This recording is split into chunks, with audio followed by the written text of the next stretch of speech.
Hello and welcome back to the 2025 CCSE Research Conference on Political Communication, Congress, and the Presidency, which is hosted by the Center for C-SPAN Scholarship and Engagement and the Brian Land School of Communication at Purdue University. I'm Dr. Bryce J. Dietrich. I'm a research scholar here at the Center for C-SPAN Scholarship Engagement. Dr. Browning, who you just heard from, our faculty director, is also joining the call, as well as Kara Smith, who is the interim managing director at the center as well. So before we get started, if you have the ability to turn on your camera, that would be greatly appreciated so you can give our speakers, let them see you and have your microphone on mute until we reach into the Q&A portion of the session. So moderating our first panel is Ayun Chun, who's a postdoctoral fellow at the Program on American Institutional Renewal, also called PAIR, here at Purdue. Dr. Chun's research examines American political institutions, particularly Congress, and the influence of campaign donors on legislative behavior. Her research agenda is rapidly developing here at Purdue since earning her PhD from UCLA. And I can tell you from personal experience, looking at many of the working papers that she is producing over at Pear, she has many things in the pipeline that will be extremely impactful in a number of different subfields in American politics. So please join me in welcoming Dr. Chu. Thank you, Bryce, for that very wonderful introduction. Okay, So thank you. Sorry, I have a whole script. So now with of her course. introduced, I'm going to talk about the speakers, and then Dr. Shum will be providing comments at the end of our session, going over the papers that she has seen and also reviewing the presentations. So Kylie Britzman is an associate professor of political science at Lewis. Let me 1 second. Let me get rid of that. Okay, better. At Lewis Clark State College, where she teaches courses ranging from American government to political psychology and women in politics. Her research examines political behavior and communication, especially how gender identity and messaging shape voter evaluations and civic life, with publications in a number of important journals like American Politics Research, Journal of Experimental Political Science, etc. She has published a number of important works in this area. Her PhD was earned in 2018 from the University of Iowa. Wait, I think this is wrong. This sounds like Ben's. Is this yours? I think I cut. Bryce, we also went to grad school together. Oh, I sorry. never was at Iowa. Oh, it's been a long day. It's been a long day. That makes more sense then. Okay. Right. That's how we're connected. Yes, that makes more sense. I apologize for that. Her research and teaching has been recognized with awards, including the President's Award for Outstanding Teaching and the APSA's Centennial Center Award. She is co-authoring a fantastic chapter with Ben Kantak, who is an assistant professor of political science at Lycoming College, whose teaching spans American politics, U.S. government, public policy, and public opinion and research methods. His scholarship centers on political psychology and behavior with interest in motivated reasoning, persuasion, citizen competence, and democratic accountability. His work has appeared in journals such as American Politics Research, Political Research Quarterly, Social Science Quarterly, and the Journal of Political Science. He is also the author of an open access textbook called America, the User's Manual, which was published in 2025. As I've just talked with Kylie, Ben and Kylie both attended the University of Illinois, where they earned their PhDs, and he has previously taught at the University of Georgia as well as Georgia Gwinnett College. So if you would please join me in welcoming both Dr. Kantak and Dr. Britzman, and then I will turn it over to them.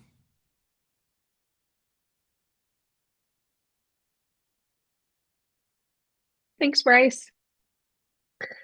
All right, so for our presentation, I'm going to talk about the front end of our chapter, and then I will turn it over to Ben to talk more about our data and methods. And we really look forward to feedback that you have. This is our first time using the C-SPAN database, and so we're really excited to get your feedback, and we thank you for the opportunity to present. So I'll go ahead and share slides.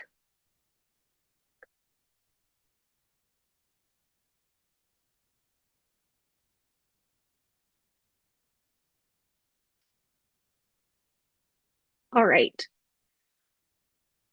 Our project is called Democrat Party as Multivocal Communication in Congressional Rhetoric. And this is part of a larger project that we've been doing on congressional rhetoric, specifically Republican congresspersons' use of Democrat Party when they are speaking on the floor and in other forms of communication to their constituents. So to start off, we have a video clip showing the substance and importance and debates that occur in Congress with Democrat Party using some of the videos from the C-SPAN data set. So I will, hopefully everybody can hear this.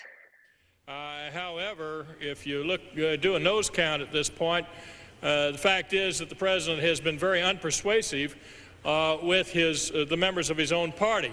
Very few members of the Democrat Party, as of this moment, seem to support that fast-track legislation, and it would fall on the shoulders of the Republicans to pass the legislation. The gentleman reserves the balance of his time. Gentleman from Wisconsin. Mr. Chairman, I yield myself 1 minute. The gentleman is recognized for 1 minute. Mr. Chairman, small point, but I would ask the gentleman, when he refers to my party, to refer to it as the Democratic Party. That is, in fact, the name of our party. We don't call the Republican Party the Republic Party. It has been a practice of some members of the Republican Party for a generation to call us the Democrat Party, but in fact, it is the Democratic Party, and I would appreciate it if they would remember that. Would the gentleman yield? Yes, sir. If the gentleman would yield. Having grown up in Louisiana, where the Democratic Party was of paramount significance throughout my entire life, I would only say that was what I was taught by my friends, neighbors, peers, allies, and Democratic friends. So that's why I used the term Democrat. Yield back. Well, as I say, the name of the party is Democratic. Gentleman's with time has that, I expired. yield 3 minutes to the gentleman from California. The gentleman from California is recognized for 3 minutes. And there's a lot of things we can do together, and we do within the committees themselves. But when it comes to the leadership of the Democrat Party, if that's your goal, to gridlock, to hold things up like over the past 2 years, I'd be happy to yield to my friend. Let me just point out, the name of our party is not the Democrat Party, it's the Democratic Party. We'd appreciate it if we would at least be called by our proper name, okay?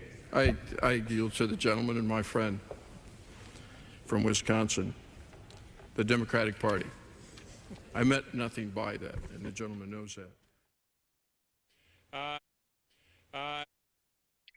All right, so we think there is a bit of a puzzle here when it comes to this use of Democrat Party rather than Democratic Party, and it might seem like a very small switch in language. As you could see in those clips, members of Congress will say, oh, this is just like how I learned how to say it, or I meant nothing by it. This wasn't meant to be an insult. But we've found that Republicans have used Democrat Party as a pejorative since 1946. This is also when TV cameras were first brought in during congressional hearings and taping some of those hearings that were occurring at the committee level. And so this is where we start to see this rise in the use of Democrat Party. So this has been used for a long time, since the mid-40s. The rhetorical function of using Democrat Party instead of Democratic Party is debated, and most of this debate has occurred at the media and journalism level, not so much on the scholarly literature side of things. So there's some theories that perhaps this is done to de-emphasize democratic, that that is maybe too positive of a connotation, so better to use Democrat instead of Democratic. That Democrat Party emphasizes rat, which also rhymes with autocrat, bureaucrat, so bringing in, again, those more negative connotations. It clearly annoys Democrats. You saw Dave Obey trying very hard to get his colleagues to use the correct name, and we see this as a reason why Republicans might want to use this. It's a really easy way to annoy your opponents and kind of throw them off their game in floor speeches. And it's also a way to appeal to conservative media, and sort of within that larger media ecosystem, we see this increase in use of Democrat Party.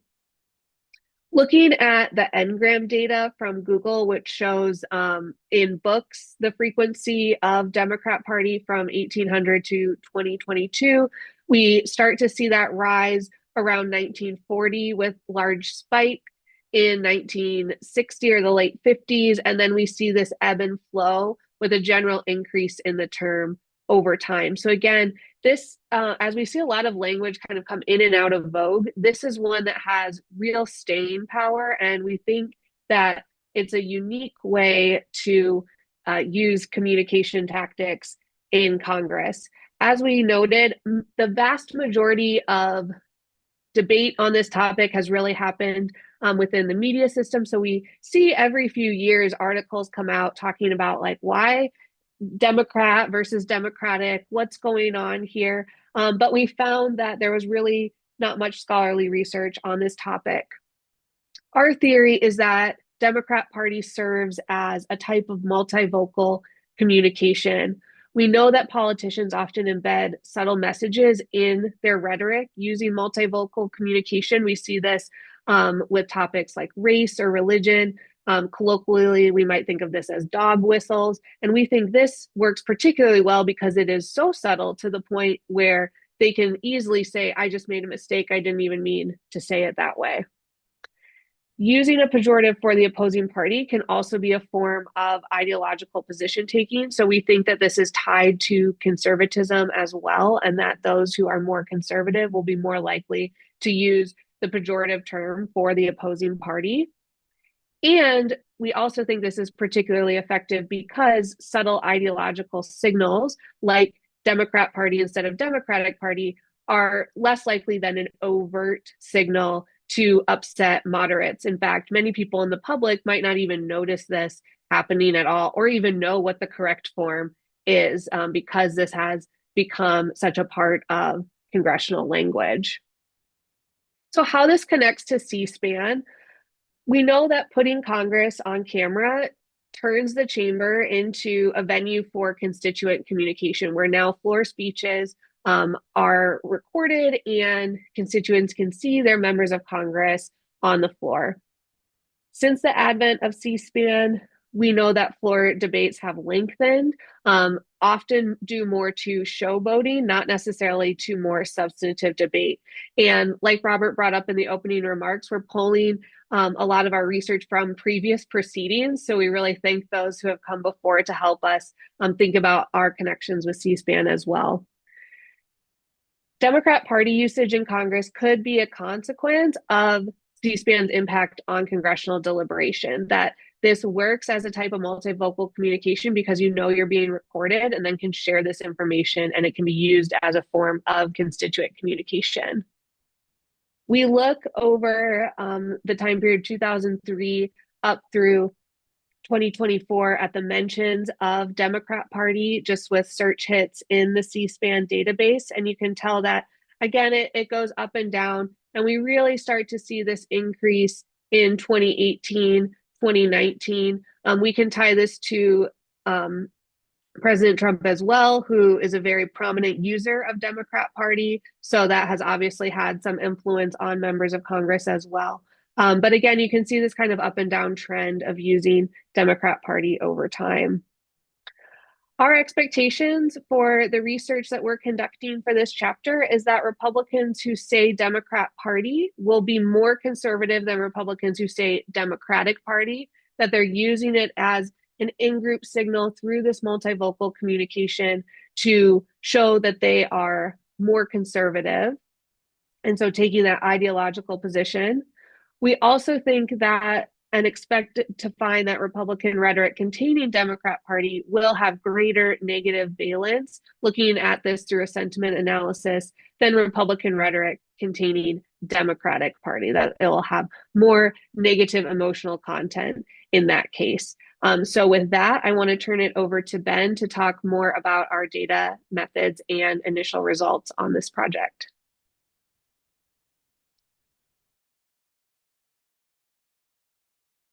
All righty. I'll take the handoff from Coyote here and talk about data and methods. So obviously, this is about research in C-SPAN, so we're using data from C-SPAN. We searched the C-SPAN archive for cases when both Democrat Party and Democratic Party were used by Republicans in floor debates in that range from '03 to 2024. And from that, just for this initial part, we're still kind of collecting more data, but we wanted to get like a sample that was broad across that whole span. So we randomly sampled 5 instances from each term from the House and Senate from each year, just in the House proceedings or the proceedings of it. There was one year where we only had 4 cases of Democrat Party in the search, so we didn't, make up one there, but otherwise it was 5 for each. And then from that, we analyzed both the members and their nature. So we used their DW nominate scores as a proxy for conservatism. The general idea is that the higher that score is, the more conservative you are. It's not there are other things that, factor into it, and there's some complaints about that measure, but we've tried it with other measures of ideology too, and the same results kind of hold. And we also used Vader, which is a way to do sentiment analysis to measure sort of the negative words surrounding those instances of both those terms. So how we did this is we took the sentence that had either Democrat Party or Democratic Party, plus the sentence before and after that, and then kind of just did a count of how many words, according to Vader, or the overall negativity of the words in that area. So it's a very rough measure of sentiment analysis. It's just sort of like positive or negative. We'd like to do sort of dive deeper into more fine grained measures of not just positive, negative, but other kinds of valence. But this is just sort of our starter thing to see, are the ones who are saying Democrat more negative in their rhetoric for that.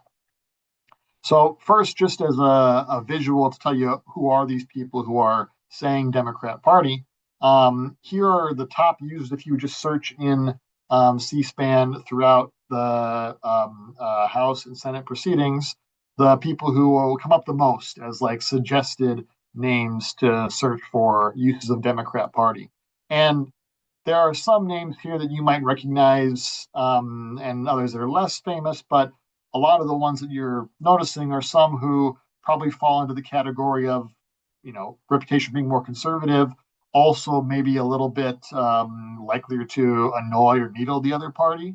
So folks like a Ted Cruz or a Steve King, or say a Rand Paul, and generally just like conservative types. So Jim DeMint, who now I think left Congress to head the Heritage Foundation, and others in general. So there's a rogues gallery here of both conservatives, but also types that you might see, if the idea was to antagonize Democrats, maybe they'd be the ones who would go for that kind of thing. So as just kind of like a face validity check, this kind of seems like the type of folks you might expect to be in this pool of Democrat Party use.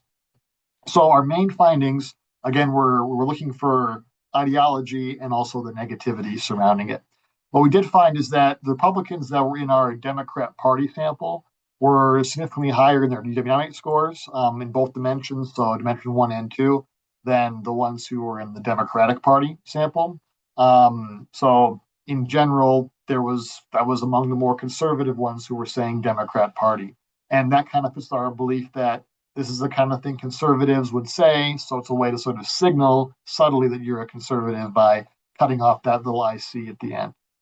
What we didn't find was any negativity difference. The rhetoric surrounding the word Democrat Party wasn't significantly more or less negative or more or less positive, because positive valence is a separate thing, the negative invader, than the rhetoric surrounding Democratic Party. So at least for this sort of rough measure of it, we didn't see a big difference in the sentiment level. Now that could be because we just need to dig a little bit more, but it could also be that Democrat Party and saying it like that is not sort of just a thing that's born out of anger or losing control of your grammar. Then maybe it's more targeted. So you would be sort of actually purposely saying it the way somebody else would say Democratic, and it's not like it's a manifestation of emotionality or something like that. It's maybe more strategic. But that's all just sort of post hoc sort of suspicions. Here is just a visualization of the nominate scores for the ones in our sample who use Democrat versus Democratic Party. The blue filled in dots are the ones that were Democrat Party users. And we've got kind of the average scores. So you can see a little bit more to the right in the first dimension. Left right here is the basic left right economic dimension in nominate. And then the second dimension, higher is traditionally more conservative. Well, that's less important these days. But in both cases, either measure, the mentions that were of Democrat Party were for members more conservative on average than those who were saying Democratic Party. So that was what we expected to see. And again, if you swap out nominate scores for, say, Adam Monica's CF scores based on campaign donations, it's the same kind of story that more conservative is the Democrat Party group. But in terms of negativity, here's kind of the overall, just the average per Congress. And you can see there's not really an obvious trend where one of those is more negative than the other. So at least for this first pass with Vader, we didn't see substantial differences on negativity. But we do want to provide one caveat here, and relevant not just to this project, but to C-SPAN research in general.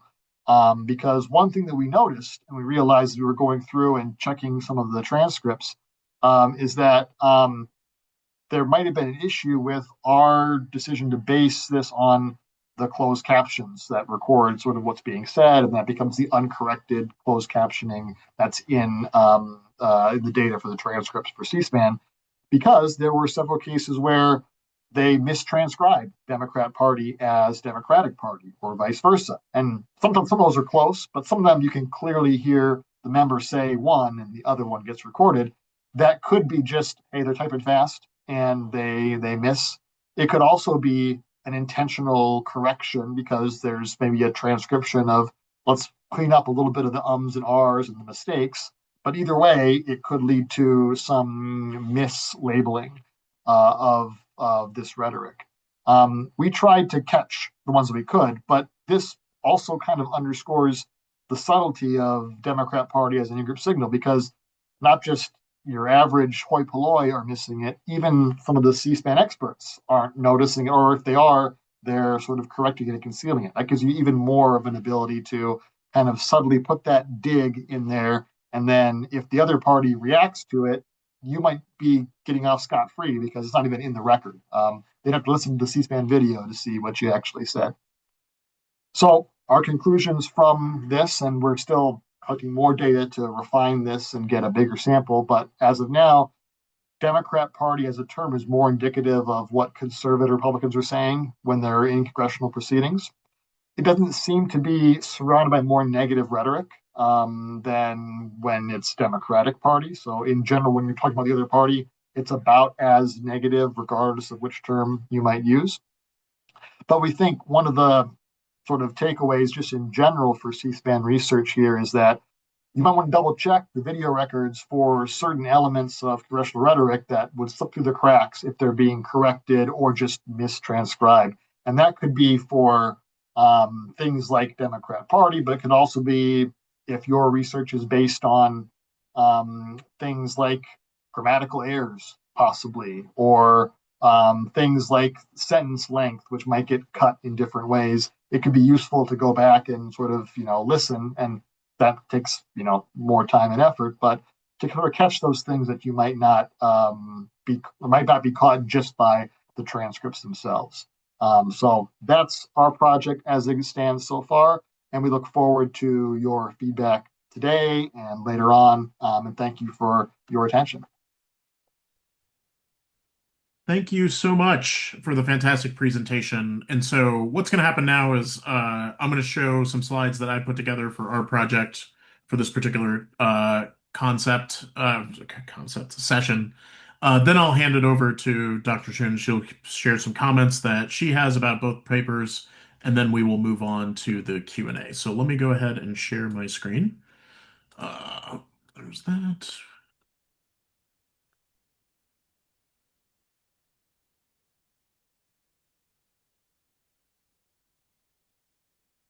All right. Okay, so the title of our project has changed a little bit. The title and the program, as it originally was scheduled, is was about specifically about the environment, and we've since expanded the scope of the project to just focus more on just young members of Congress and whether or not they ultimately change the tenor of debate. So this is collaborative work with Charles McLean, Daniel Stockerman, and Axel Sunderstrom from Yale, University of Ottawa, and University of Gothenburg, respectively. So what I'm going to be showing you is the broad strokes of what the project is about and some preliminary results, and hopefully we can get some feedback as we keep modifying this project. We're moving towards the conclusion of our chapter. So the overview of the project, the motivation is simple. Congress is aging, but there's a generational shift under the way. Specifically, our research questions revolve around do younger members of Congress speak with greater emotional intensity and on what topics? So we have a collection of C-SPAN floor speeches from 2017 to 2022 where we measure both the topic and emotional intensity using nonverbal cues. So the takeaway is mostly we can demonstrate that age matters for representation and rhetorical style, but we're still trying to think of a typology to encapsulate kind of some of the theoretical underpinnings of the project. So why does this matter? So legislatures skew older than the electorate, which is something that the media spotlights all the time. So consequently, people are interested in this generational term where you have millennials like AOC, Boebert for the Republican side, which signal this new cohort coming into Congress and potentially offering a new type of representational style. So within parties, these new voices potentially can challenge established rhetorical norms, both within the Democratic and Republican Party. For Democrats, it could be progressive Democrats versus like established party leaders who might be more moderate or more assertive styles among younger Republicans in terms of how they engage with the floor. So the core puzzle is that we know a lot about how young people may influence votes and bills, specifically younger members of Congress, but we have much less of an understanding of how this affects speech making, which is a visible emotional act of representation, which the previous paper also talked about. So I've personally done a lot of work on underrepresented groups, specifically women and racial and ethnic minorities. And the argument for underrepresented groups is these often rely on speech when institutional power is scarce. So they do not have access to the legislative agenda. And so consequently, they often turn to congressional speech as one of the few ways that they can advance issues specific to their group. So the with youth or young members of Congress, it's a little bit more challenging because it's a less homogenous group than gender or race and policy focus, which may lead us to expect that there might be topic specific and not universal phrasing of emotional intensity for this particular group. And that's where our theory is moving towards. So the research questions more specifically is on which topics do younger members of Congress speak with more emotional intensity on the floor? And the second research question is within parties, do younger Democrats and Republicans show stronger emotions than older co-partisans on issues that are more central to their cohorts? And cohorts being younger voters within their districts or within their states. So what we know from the literature is relatively limited. So there's a lot of work that talk about youth and representation where there's an undersupply of young office holders, but there's high demand. So a lot of young voters want young office holders, but that doesn't necessarily reflect in terms of the demographic breakdown of Congress right now. That we also know that young executives and legislators often have different policy emphases, whether or not it's social spending, childcare, climate, etc. So we know that once young members of Congress reach it to Capitol Hill, that they often push for different types of policies. We also know from different contexts in Finland, Norway, and Germany that there is age variation based on the topics and speeches, meaning that they don't just push for different types of policies, but they tend to talk about different things once they reach the floor. We also know that there's a temporal shift and topical focus with age. So as members of Congress get older, they tend to change the types of topics that they speak on. And so this makes it a very interesting modeling question in terms of how do you articulate the effect of age? Because you not only have age-based differences in terms of the topics that are being emphasized, but we also expect that over time, age should change the way members of Congress speak about certain topics as well. So our contribution is that regardless of our understanding of all these different age-based dynamics, we have much less of an understanding of emotion in legislative speech by age, and especially across topics within parties. We also, so consequently, we pair C-SPAN video data with member bios to study emotional intensity or nonverbal emotional intensity by topic and age. And we can identify where youth voices heighten emotional tenor, which ultimately clarifies youth representation beyond votes and bills, which might be something that we eventually tie this into. But right now, we're focusing exclusively on emotional tenor within legislative speech. So we haven't really settled firmly on the theoretical mechanisms underlying these different processes, but we do have kind of three different options that we think make sense. And so as we continue with our analysis, we'll be able to pin these down a little bit more concretely. So the first revolves around attention, status, and style. So attention incentives, newcomers who join Capitol Hill want to signal competence and priorities to party elites, media, and constituents. So that leads them to give certain types of speeches.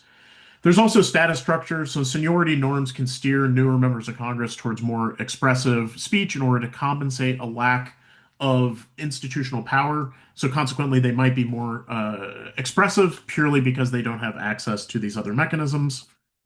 There's also the communicative generation. So you have social media type members of Congress who might be coming to Congress with different ideas about effective appeals than older members of Congress, which might lead them to use different types of communication on Capitol Hill.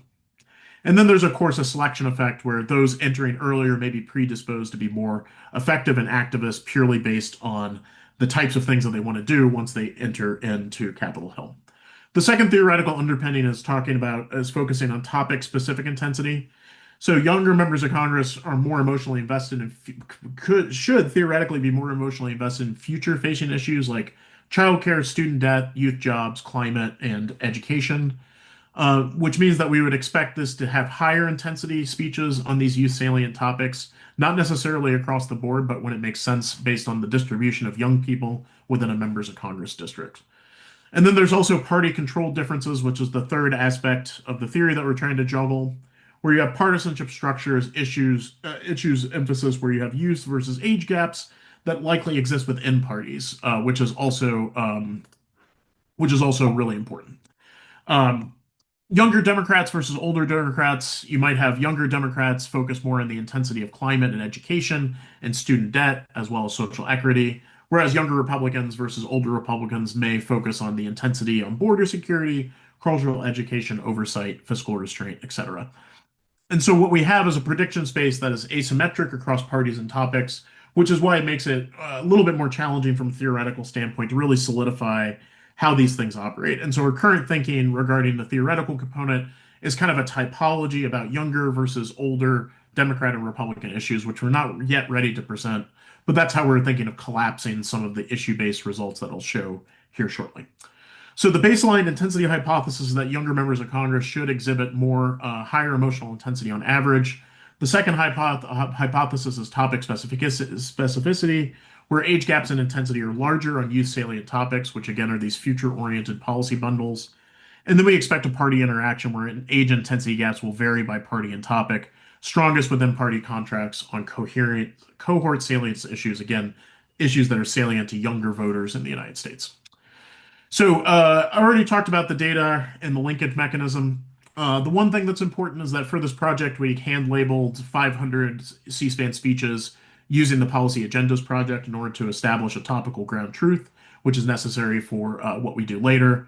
The emotional measures that we're using is a combination of both acoustic and vocal intensity measures, which I've used before, but also paired with face and head gesture measures, which are ultimately collapsed into a common measure to capture the effective tone.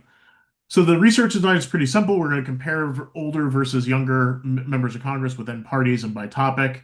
And we're also going to control for other things. Most of those controls we've not formally implemented in the models yet, but they are planned for in the future. So for the sake of time, I'm going to just kind of quickly breeze over what the audio pipeline looks like. And so the most important bullet points here is under the per frame features.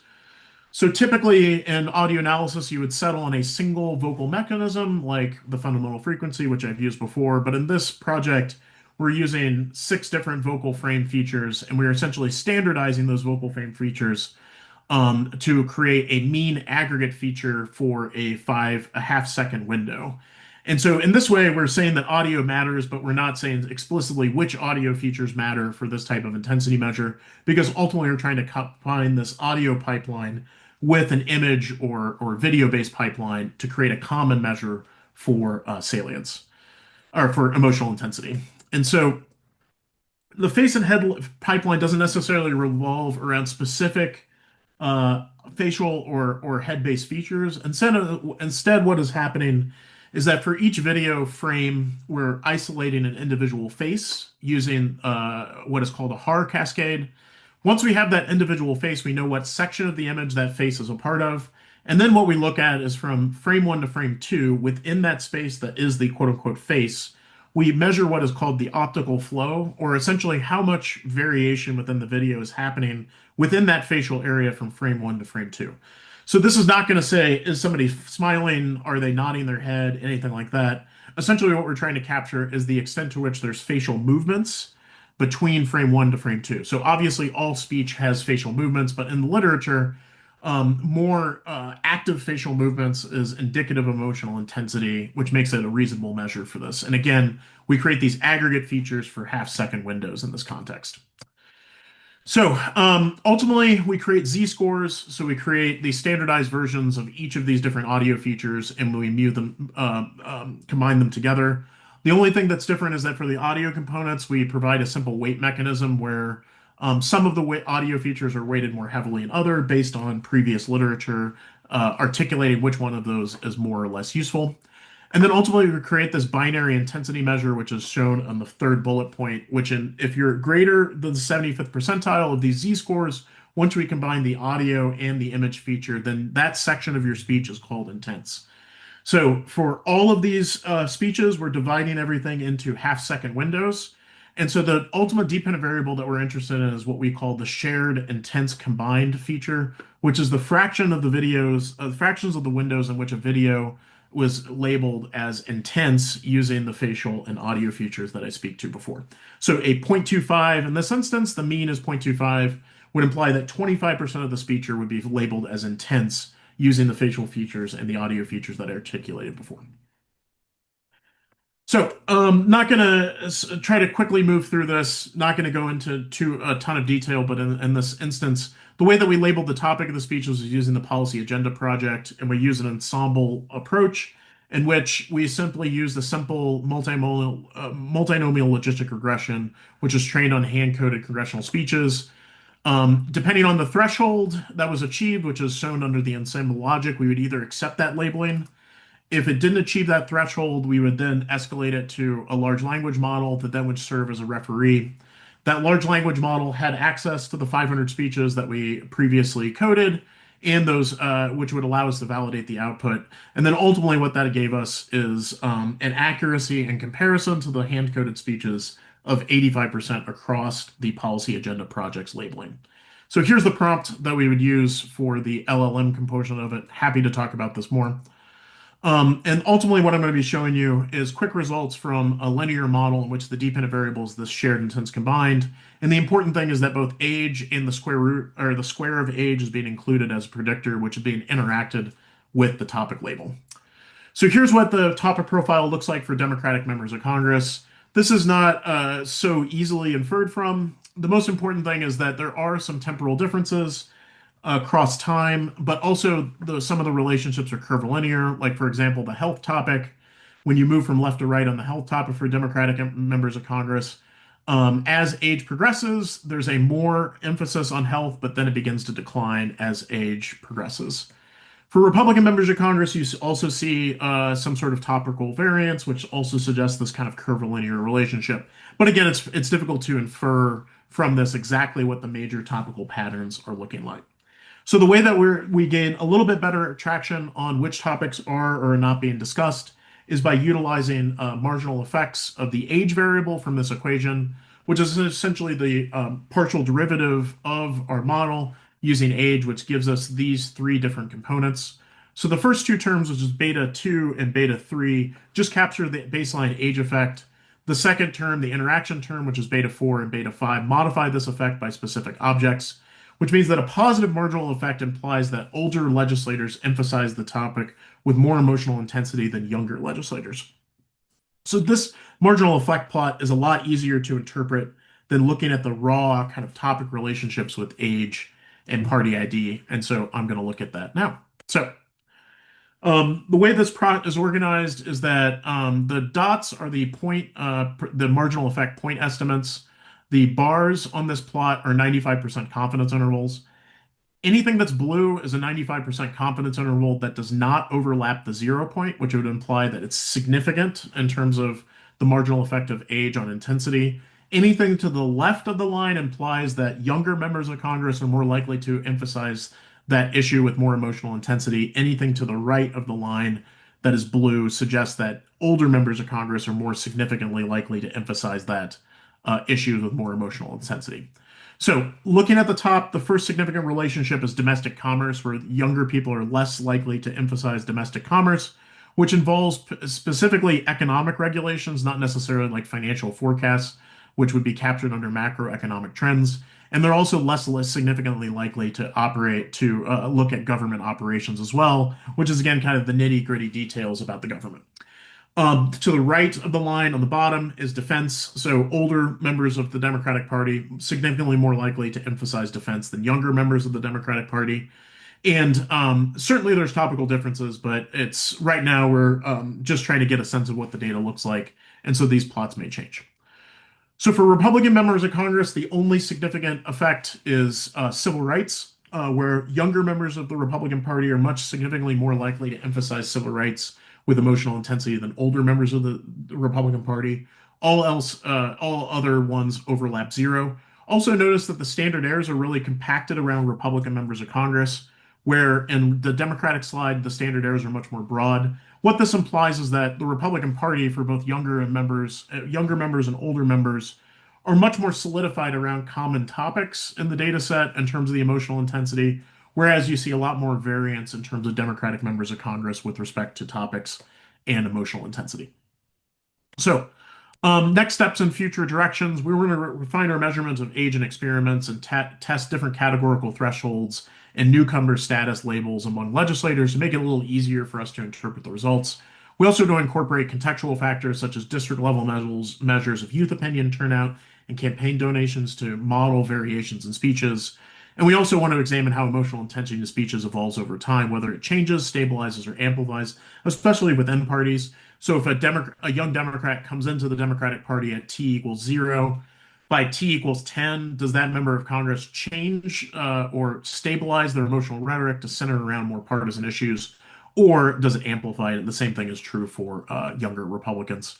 And so together, these extensions aim to deepen the understanding how generational change shapes both the content and tone of congressional district discourse, and we really much look forward to hearing more comments from both the discussant as well as other people in the audience about our paper, as well as the other paper that was presented during this session. Thank you.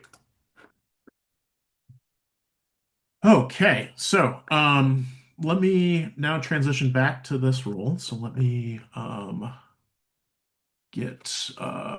so the way that we're going to be handling Q&A is that I'm going to hand it over to Dr. Chun. She will be giving some comments over both of the projects.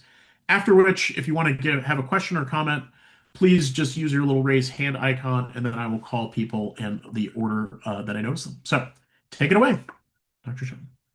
All right, thank you, Bryce. Hi everyone. Like Bryce said, my name is Ayang. I'm a postdoc here at Purdue University, and I will be providing comments on the two very fantastic projects we heard about today. I'll just go in the order of presentation. So to start with the Richmond and Cantac piece. First of all, I just want to thank you guys for sharing this paper. I think this is a truly important contribution. It's advancing a really subtle but powerful idea that leet language encodes ideology under the radar of casual listeners, and I really appreciate that. I think it makes a strong case that, congressional speech is not simply about persuasion, it's actually signaling to specific ideological communities. I think that's super important. So, my comments today will be focusing on thinking through how to kind of sharpen the framework and clearing a few of the methodological points, just to anticipate the kinds of questions reviewers might raise when moving this forward into bigger and better things. So to start off from theory, I think that the argument is really well motivated. It's clearly presented. I think maybe you can push it into further ways that reviewers may ask you about. First of all, I think it would help to kind of to sharpen the distinction between multivocal communication and dog whistle politics. So I do see that you guys do it conceptually in writing, but empirically at the same time, they both involve asymmetric perception across audiences. So just a bit more of hand holding, a short figure, a table, kind of contrasting them on intentionality, deniability, and audience segmentation, what have you, would make the distinction a lot clearer and really highlight the novelty of applying vocality over here. Secondly, I think that I would really like a bit more attention on the mechanism of audience reception. So I think that the current evidence you guys have infers signaling from usage patterns, who we can see who used which term, but we don't know who notices these patterns and or how they learn to decode it. So maybe is the intended audience conservative constituents, ideological donors, or just partisan media people? So maybe a brief discussion, even if it is purely speculative, would kind of help distinguish this from like partisan mimicry or even linguistic habit. So I think that's about it on theory. Moving on to the data and methods you guys use, I thought this was a really good use of the C-SPAN archives, and honestly looking at transcripts and cross-checking the audio records I feel like is like a heroic task. So flowers to that, kudos. I just really appreciate the care you guys put into this project. That said, maybe a few more aspects to clarify just for transparency's sake. Um, so randomly selecting the 5 instances of Democratic Party versus Democrat Party. I understand there's like it's to provide temporal balance across the years, but at the same time, I just was wondering how often does the term appear overall across your period of observation? Does usage vary between members or among members based on seniority or maybe leadership position? So clarifying whether this is intended as like a proof of sample concept or as a representative slice of congressional rhetoric would really help. And since each observation is instance rather than member year, I'm understanding correctly, right? So it may be worth discussing whether frequent speakers are really driving the results, whether you've conducted robustness checks using unique member models is something that I feel like would help. And one thing just based on my own experience using Vader is that it was designed for social media or finding tone in social media. So I was thinking maybe you could add like a footnote or maybe something in the appendix about the limitations of using this on formal political speech just to preempt reviewer concerns. Um, I really like the section on transcription errors. I think it's one of the most distinctive contributions here, not only substantively, but also methodologically. I mean, you're really showing how subtle rhetorical variation can confound text-based analyses and just automated transcripts, which honestly I mostly use. So I really appreciate this. I feel like you could move this section way earlier as part of your motivation because it really captures why studying language carefully matters in the first place. Um, results, I think they're pretty intuitive and they work with theory. I guess a few interpretive suggestions on how to strengthen the narrative you guys have. The majority minority effect you guys mentioned in your paper could reflect signaling when out of power, but I think it can also possibly track just broader shifts in tone. I mean, when minority parties just talk more about the majority when they're the minority party. So discussing whether this trend aligns with periods of unified versus, divided government could help distinguish between those explanations. And I really like the figures you guys provided about the, peaks and depths over time. I thought that was fascinating.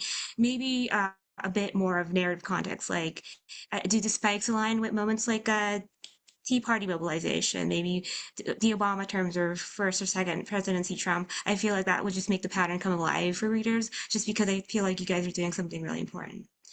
So to wrap up, I'll just say that this paper was super engaging. It was empirically rich and I buy the theory. So I guess like my main advice is to tighten the conceptual bridge between word choice, strategic intent, and audience recognition. And I feel like framed this way, you could appeal to both congressional audiences, but also the political communication community. So thank you so much for sharing your project. I think it's genuinely publishable and it's really important. I'm excited where you guys take this next. Okay, moving on to the second paper. Again, I had fun reading this. I think this is extremely important. It's timely in a Congress with the likes of AOC, Laura Boebert, and Max Frost. I mean, how old even is Max Frost? I don't even want to know. But, these younger people of Congress, they talk differently than their older counterparts and what are the implications of that. So I think that this is important for substantive but also methodological reasons. Treating speech as a behavioral expression of generational identity, I think it's super innovative, and kind of situating this in theories of institutional seniority and newcomer behavior, I think gives it really strong grounding. So methodologically, obviously, Bryce, you're involved in the project, so it's brilliant. It's bringing emotional detection and speech analysis, which I feel like is mostly seen in like cross-national work, and bringing that into congressional context, where I mean, anyone who's seen like a video clip or hearing clip from CC and knows that emotional tone is super consequential, but it's really understudied. So I appreciate that. And using this multimodal approach, text, audio, and visual cues from C-SPAN is really promising. I buy you guys' models of using the BERT topic model, using the policy agenda projects codes, and the supervised clustering model as like a sub validation point. I feel like this makes a lot of sense. It can be a pipeline for others trying to study the legislative rhetoric. So I guess like my goal here is to kind of focus on how to possibly conceptually frame it and provide empirical clarity that some questions I had just based on the paper I was given. So I guess like something I wanted to mention about theory is that in the introduction, it seems like there's some conflation between someone being young and also someone being new.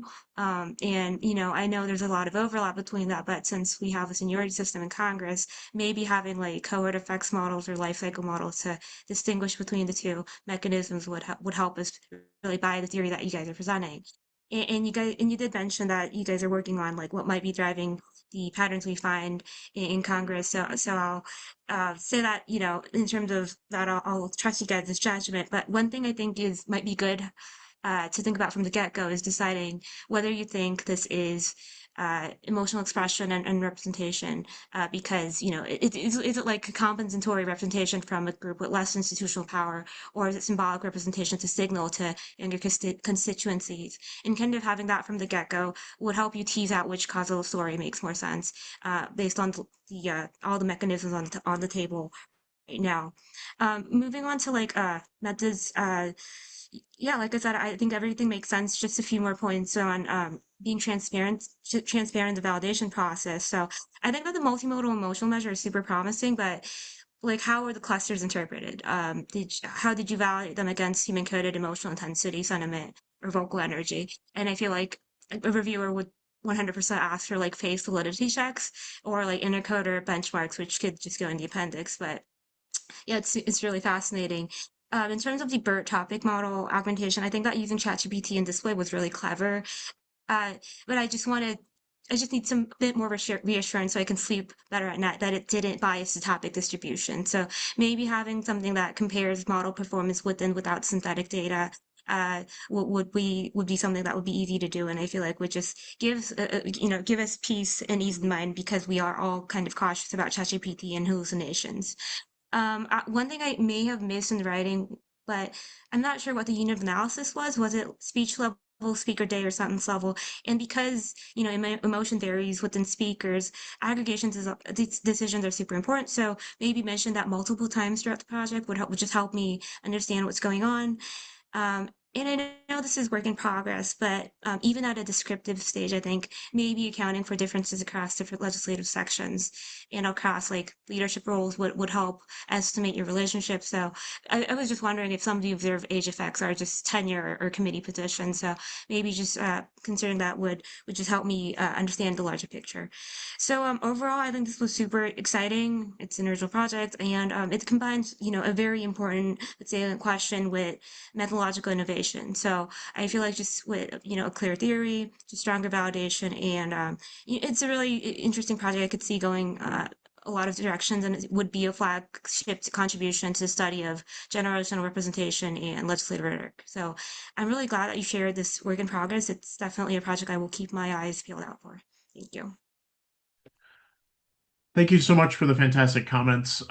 Since you're here at Purdue, I will wait and talk to you specifically about our paper once we exclude the session. For the sake of time, I want to open it up to other people to see if other folks have comments, questions or comments that they would like to ask. Otherwise, if there isn't, I'll turn it over to Ben and Kylie to see if they have anything to say about your comments. But so, any questions or comments for folks in the audience?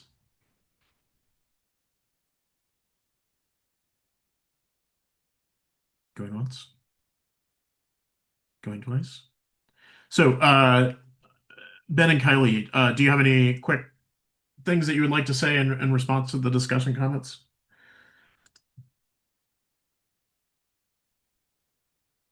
Kylie, you can go Go first. I ahead, got Ben.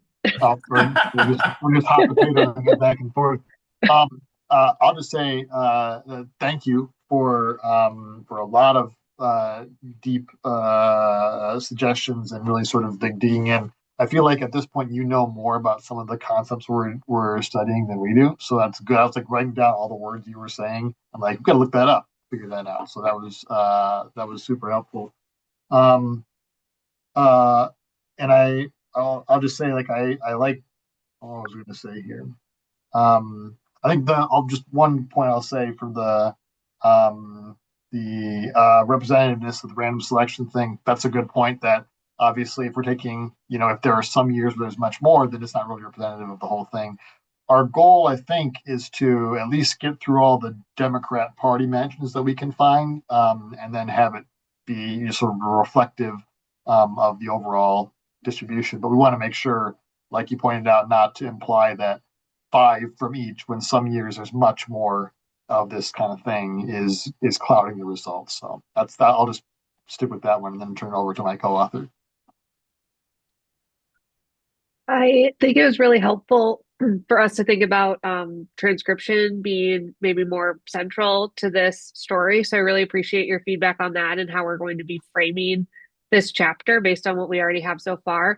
As you can maybe imagine, this is kind of something we've discovered along the way and then realized like, oh, this actually might be a bigger story. So I think your feedback on how to frame that's really helpful. And one thing I wanted to mention with this too is that in the congressional record, there are grammatical updates and revisions made, and Democratic Party is the grammatically correct version. And so this has also made us wonder, when we're using that, are all the instances of Democrat Party actually cataloged? And so we do really want to highlight that listening to and watching these videos with C-SPAN can be a really nice way to cross-reference this. And so we wouldn't have even realized this without doing this project. And so I think your feedback on how to better frame that and integrate it will be really helpful as we're bringing this chapter together. So thanks again. That feedback was super helpful for us. So I'm going to pause for a second to see if anybody has any questions. Going once, going twice. Okay, so let me briefly say a few things about some of the comments that were made about our project. Again, echoed my fellow panelists. Excellent comments, very much appreciated. Thank you so much for everything.